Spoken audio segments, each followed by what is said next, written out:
I quietly left after discovering my wife's affair after 3.5 years of marriage. A year later, my ghosted ex-wife tracked me down. After hearing of my wife's adultery, I moved to the hills. I'm not sure why I'm writing this, but perhaps it will be helpful to someone now that the incident is over and I've moved on. After 3.5 years of marriage, I learned of my wife's affair in February 2018. I worked a contract job that occasionally required a lot of travel but also permitted me to work from home when I returned. As a director of a technical sales company, my wife held a very lucrative position. Although things had become a little strained due to her working longer and longer hours and me traveling for work, we still had what I would call a fairly excellent marriage. Background: 5 years ago, at a cookout hosted by a mutual acquaintance, I met my wife, who is now my ex. We immediately clicked after we started talking. To be honest, I felt that being with a woman who was so attractive and articulate was a huge advantage. My rough, around-the-edges demeanor somehow appealed to her. After a few weeks of dating, we found ourselves smitten with one another. When we would meet at each other's apartments, the clothes simply flew off. After 18 months of dating, we eventually got married and moved into a large apartment while saving for a down payment on a home. Things began to change after the first 3 years of marriage. Even though I still had feelings for her, I noticed that she would argue over little matters. When I mentioned all the late hours and the increasingly regular work outings, she would grow irate. Since she had been moving up the corporate ladder, she would claim that it was a necessary component of paying the dues. At least that was her justification. She informed me that since I was also away for weeks at a time, I had no right to challenge her. In reality, I had only been taking vacations for 3 or 4 days every 5 weeks or so I assured her that I could definitely manage cutting back on my travel time. There was never a conclusion to these highly circular arguments. Looking back, I realized that I was unaware that my wife was having an affair. Aside from our declining sexual life and her persistently late work hours, I would never have suspected anything. I simply assumed that she was exhausted from her job. But being rejected so often when I tried to start a sexual relationship had taken a toll on my ego. Although she had a work mobile phone and might have been using it, I didn't witness the covert texting that I had read about in other articles. She used our spare bedroom as a home office and spent a lot of time there. Around September 2017, Kathy began returning home from work and spending the evening at a work engagement instead. This increased from 1 night per week to over 3 nights each week. Although I'm not naturally envious, she would undoubtedly be observed by others, and I'm aware that she would need to repel some of the males at her workplace. Despite working with more male CEOs than female ones, she gave off the impression that she was primarily engaged in her job. The first time I suspected she was cheating was a month prior to before returning home. She had made a brief stop at the supermarket. I was asked to assist her with the grocery shopping. Something pink was glinting from just beneath the front passenger seat of her automobile as I was retrieving a few items from the rear seat. It was a bra that belonged to my wife. She preferred ones from a certain clothing store, so I knew it was hers. Looking back, I can see the bra was a warning sign. She always removes her bra first, from under her clothes, when she's feeling very lustful. I'm not sure why, but when I watched this, I felt sick to my stomach right away. I couldn't understand why her bra was beneath the seat. I didn't say anything more. My heart must have been pounding so hard that I nearly passed out, because when I brought the bags back to the kitchen, Kathy asked me how I was feeling and said that I appeared to have seen a ghost. I simply ignored her remark. It took everything I had to conceal my emotions, but I did my best not to appear upset or deceived. I made the decision to try to find out whether or not she was seeing someone that night and the following day. I began to consider all the hints I could have overlooked. Other than the bra, I had no evidence. She works in an office building downtown, and we live in a reasonably big city.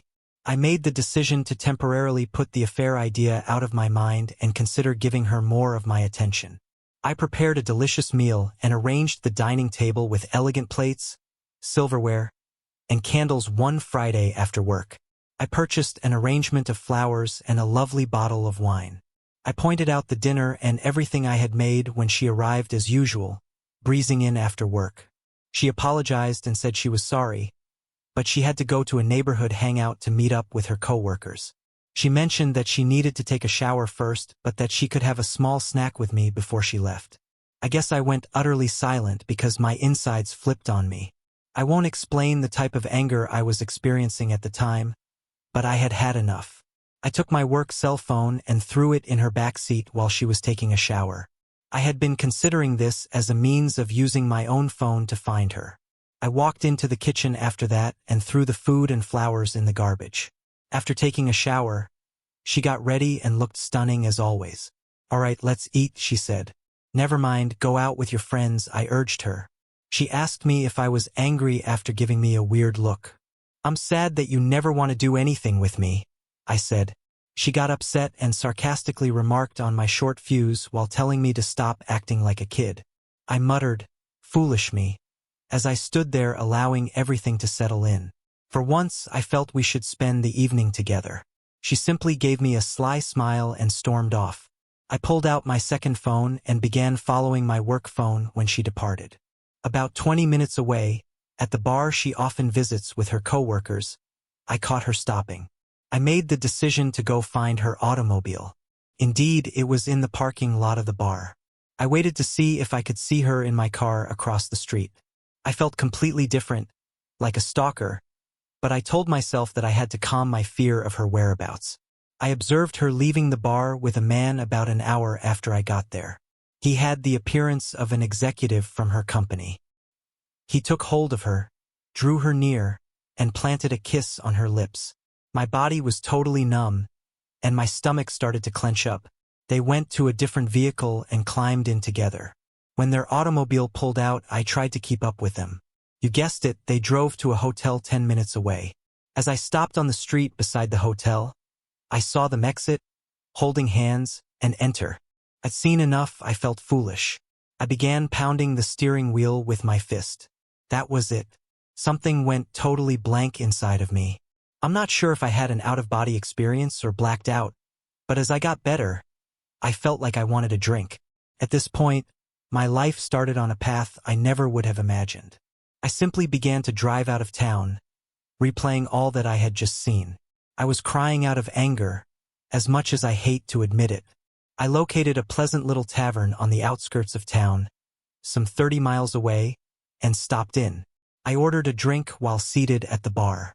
The bartender, a lady, said that I looked like someone had taken the wind out of my sails, so I guess I looked like death warmed over. I answered, half smiling. "You could say that." A man sat down beside me and struck up a discussion. Even though I didn't feel like talking, there was something about this guy that put me at ease. We struck up a conversation, and eventually my wife's infidelity came up. I told her that all I wanted to do was get away from her and forget about her.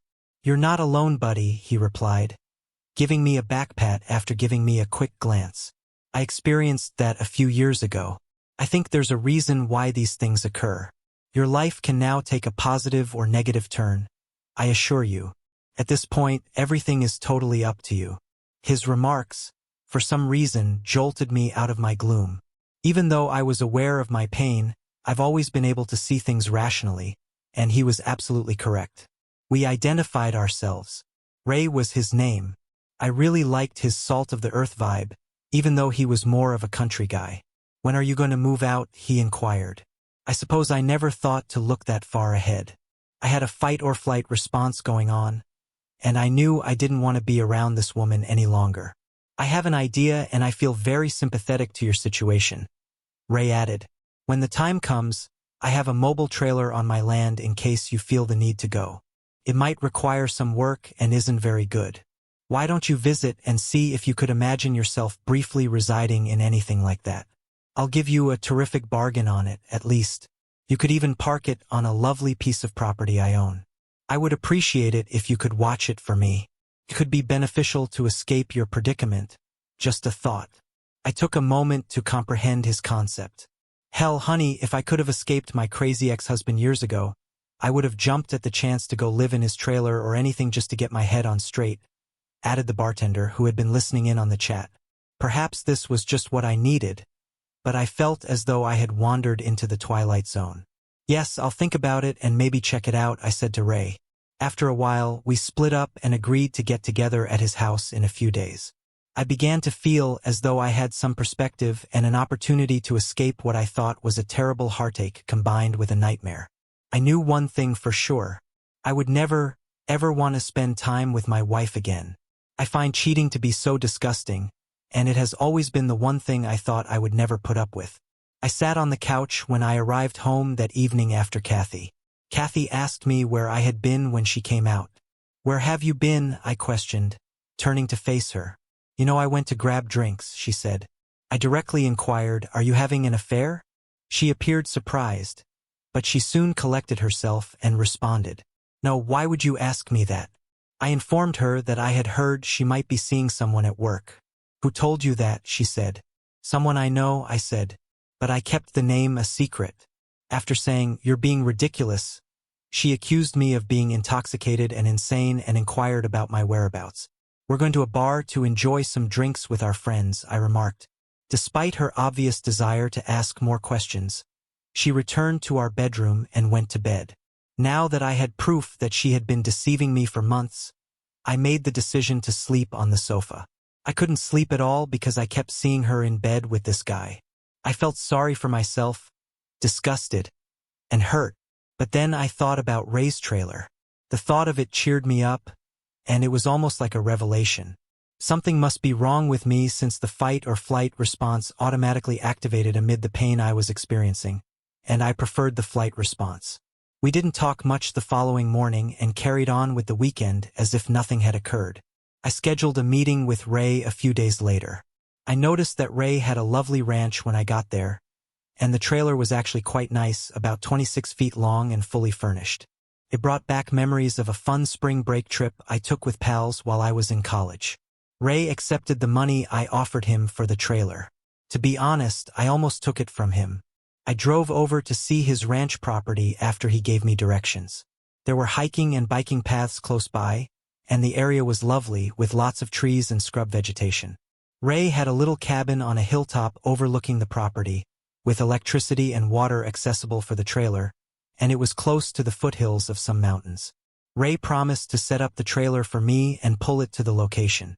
I tried to get Kathy to come clean over the course of the following few weeks, but all I got was gaslighting. I even bluntly warned her that there would be no turning back if I discovered she was cheating. As a result, she became even more engrossed in her affair fog and began to lash out at me with denials. I nearly laughed at how awful the denial was. I scolded myself for not capturing pictures of the two of them, and I had no tangible evidence that she had cheated. I decided that I wanted to leave this marriage after going through this emotional anguish. Instead of communicating my feelings to Kathy, I simply began planning. While she was at work, I started quietly removing my possessions from the apartment and transferring them to the trailer. At least I felt like I was doing something about it. I saw a difference in Kathy during this period. Although she had been behaving more politely toward me, I believed it was too little, too late. I felt I needed a break too, so she kept going on company outings after work. One night, I got ready too, just as she was leaving. After glancing at me, she inquired about my destination. All I said was, meeting up with some friends. "You wouldn't enjoy all the shop talk, and you don't know them," I interrupted her as she began to ask more questions. She used to say precisely this to me whenever I asked if I might accompany her on office excursions. "All right, have a good time," she added, with a somewhat offended expression. "I definitely will," I replied. I began making new acquaintances while working on the trailer and hanging out with Ray at the bar. I felt better after spending time with Ray's wonderful family and friends. I also made the decision to cut back on my drinking because I didn't want to form any unhealthy habits. I knew better than to drown myself in sympathy, even though it would have been so simple. At this point, Kathy informed me that the next week she would be traveling for work. She stated the executive team and a few department heads were going when I inquired who was going. "I hope you have a great time with your boyfriend," I added, glancing at her. I immediately regretted saying that because it sparked a furious argument. Although, as Ray had informed me, it didn't really matter. I now regret not knowing more about her affair partner, AP. "It doesn't matter who the other guy is," Ray replied. The fact that she chose to leave you is all that matters. She destroyed the marriage, whether she admits it or not, brother. Facts are facts. Ray ought to write a book for the betrayed. Damn it. I had the ideal opportunity to move out entirely during Kathy's work vacation. When she was gone, I collected everything valuable that was mine, including clothes, laptops, and equipment. I didn't take any shared goods or furniture. I left a note before I left. It was a lengthy explanation at first, but I chose to make it brief. I wrote, "I hope it was worth it," on a piece of paper. On top of the note, on the kitchen table, I set my wedding ring. I felt like a great weight had been lifted as I left. I was liberated. The hurt would take time to heal, and there would be baggage to cope with, but I had started. I needed time to myself and to swiftly and quietly get rid of her. The fact that I hadn't challenged her or coerced a confession didn't make me proud. I hadn't screamed or shouted. She didn't deserve it, in my opinion. She disregarded everything we owned, including our plans for the future, our aspirations for a home and a family, and now it was all gone. There was no turning back. I owed her absolutely nothing. She could handle the consequences. I hadn't planned anything or called a lawyer. I just wanted a new beginning and some clarity. The air from the mountains was just what I needed when I got inside my trailer. I resumed running the next week, and it was wonderful to be alive. Kathy texted things like, "We just landed? We're having a team dinner," and so on while she was away. "Where are you?" was the question in a few mails. "Why haven't you gotten back to me?" I didn't answer. My phone exploded with calls and texts when she got home. She kept trying to get in touch with me, but I ignored her. Her mother also tried to phone me after the first day, but I didn't pick up. She didn't try to engage my father because we aren't close and he is the only member of my family that I still have. Her messages grew more urgent after she was ignored for a week. "What is this?" was one of the texts she sent. "We must speak. I'm not sure what you believe, but nothing is happening. There isn't an affair going on." She finally texted me after a week of not answering, saying, "I'm sorry things got out of hand. It didn't matter that I was involved with someone at work. You were absent a lot while I was preoccupied with my work. I simply made an error. I intended to terminate it. An error. I had been waiting for this confession all along, yet somehow it only made me detest her more. Why was she unable to be truthful? I didn't have any dreams about a future with this woman. Errors don't persist for 6, 8, or a year. Her pleas for me to return and work on the marriage eventually grew pitiful. I refused to respond to her even after she stopped bothering me for a few weeks. I didn't want her to learn where I lived or to snoop around in my life. I didn't want my haven to be destroyed by this woman. She then began sending nasty texts like, "You're a coward one day. You refuse to speak to me. You have no regard for us. Come home, please, so we can discuss. You're where? I am able to visit you. Paul, please let's chat and make things right." Damn it. Although I don't recall all of the texts, they all appeared to be excuses with minimal genuine regret. In one ear, I let them go and in the other out. After a while, I switched my mobile number. Update: June 2018. I received an email from Kathy informing me that she had hired a lawyer and was going to file for divorce. I just said, "Okay, that sounds good." This led to a barrage of emails requesting that I visit her and other things. She wrote that she would stop bothering me if I consented to an uncontested divorce after realizing this wouldn't work. After I consented, I was genuinely free a few months later. After I moved out of our apartment, I never had to see her again. She seemed to care more about that than I did, even though neither of us had any closure. I would occasionally think of her for a few months, and yes, the grief would suddenly come to me, like when I heard a song we used to enjoy. After a while, though, I simply stopped thinking about her. Update 2. Now that I'm officially divorced, things are going great. In actuality, I got to know a wonderful girl. Just down the hill from my house, I was running on the trail. We clicked when I helped her replace a flat tire. Despite being a few years younger than me, she is fantastic and quite adorable.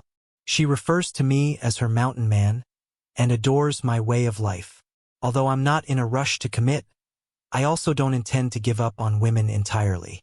I have no intention of moving out of the trailer anytime soon. I enjoy being outside and have simplified my life. It made everything easier for me, including the grief and my ex-wife. I am aware that everyone responds to these situations in a unique way. I was fortunate to be in my 3rd year of marriage and not yet a parent. I believe I acted in my own best interests. You don't have to spend your entire life with someone who cheats. If you experience something similar, try not to think about it too much.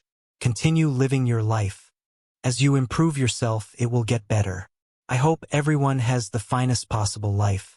I've revised this roughly 5 times to make it readable, and I just wanted to give you an update on my ex-wife's condition. I was worried that my ex-wife was attempting to find me, as I indicated in my earlier post. I left our previous residence, which was around 2 hours away. I ran into her last weekend at a coffee shop I often visit in the town close to my home. It didn't seem like a coincidence to me. Fortunately, I managed to get away before she noticed me. 3rd update. I went into town this past weekend to get groceries and made a stop at my normal coffee establishment. I was utilizing their free internet to work on some paperwork for work. I finished and walked out of the coffee shop. I was on my way to my pickup when I heard someone shout, "Paul." When I turned to look across the street, I saw Kathy. I was being waved at by my ex-wife. Finally, Armageddon had arrived. She hurried across the street toward me, and I stood there in disbelief. As though anticipating an embrace, she walked over and extended her hand. I stopped her in her tracks by instinctively holding out my arms with my palms up. She appeared to be in severe pain. Then she added, "I've been searching for you, Paul. I've wanted to see you since I heard you moved here. Can we have a conversation?" Guys, I felt like an animal confined in a cage. Yes, I did. "All right, let's find a table or something and we can talk for a minute." I finally gave in. When she asked if we could come to my house, I firmly refused. At the end of the street, she trailed me down to a bench outside a small store. She began by remarking on how much I had changed and how much she liked my new appearance, beard, and level of fitness. She raved about how much my body had changed. Wearing a tank top, small white shorts, and her hair in a ponytail, just like I used to enjoy, she was really putting on the charm. I had my radar set high. She was clearly attempting to activate the sex appeal. I needed to control myself so I could see where this was headed. She began by saying she was sorry about the affair. She claimed that after I left, karma had severely impacted her. When her employer learned of the affair, the situation became so tense that she eventually resigned. Her affair partner AP, who at the time was engaged, received criticism and was transferred to a different department within the organization. She replied by telling his fiancée the truth after he blamed her for everything, which caused them to split up. This is when she bowed her head and began to weep. I didn't say anything. I just sat there and looked around. She stood up straight and looked at me for a while. "What do you want from me?" I asked. She assured me that she had no intention of having an affair. She stated that the company's politics and positioning drew her in, and that her AP used his charm and influence to corrupt her. She acknowledged that she felt she was taking advantage of him as much as he was taking advantage of her. After I accused her of cheating, she stated that she intended to come clean. She drank after work to ease the guilt she felt at the moment because she loathed herself. She claimed that she felt so stupid, so alone, and as like her heart had burst with loss immediately after I departed. She ended her relationship with her AP right away. She believed she had to find me to see if there was any chance of reconciliation because I refused to speak with her or get in touch with her. She desired a fresh start. She hoped we could start afresh even though she knew we were divorced. I simply gazed at her. I then gave it to her. "You have no right to come out here and undo all the harm you have done. Do you think I'll overlook everything you did to destroy our union? As I previously stated, we were done if you cheated. Forgiveness does not exist. This relationship will not be restarted. You murdered it. As soon as you left me, you ruined everything we had. How foolish do you believe me to be? One evening, I watched you enter a hotel with him. Were you aware of that? I became aware that people were beginning to notice that my voice had been getting louder. She grabbed my arm and started crying. After letting her sob on my shoulder for a while, I pushed her away. "I deserve all this," she replied. glancing up at me. I am certain that I do. If nothing else, would you allow me to take you out to dinner? I'd rather not go. I would like to speak further. I want to make sure that we are transparent about everything. You need to spend more time with me than you have in the past. Paul, please.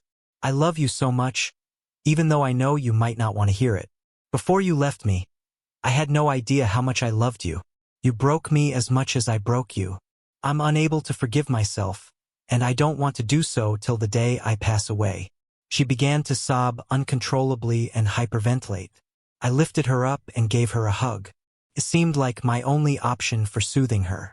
I knew then that I had shattered her heart as severely as she had shattered mine. Walking, we found a peaceful spot to carry on our conversation. I said, "How did you find me?" when she had calmed down. "Have you engaged a private investigator?" After giving it some thought, she responded no with a small giggle. She clarified that she asked how things were going when she ran into Stacy a few weeks prior. Stacy didn't mention that she had noticed me. Kathy forced her to reveal all the information. I had warned Stacy not to tell her, so she was reluctant, but Kathy persisted. Stacy finally gave in, but all she knew was that I lived somewhere close by and was in town.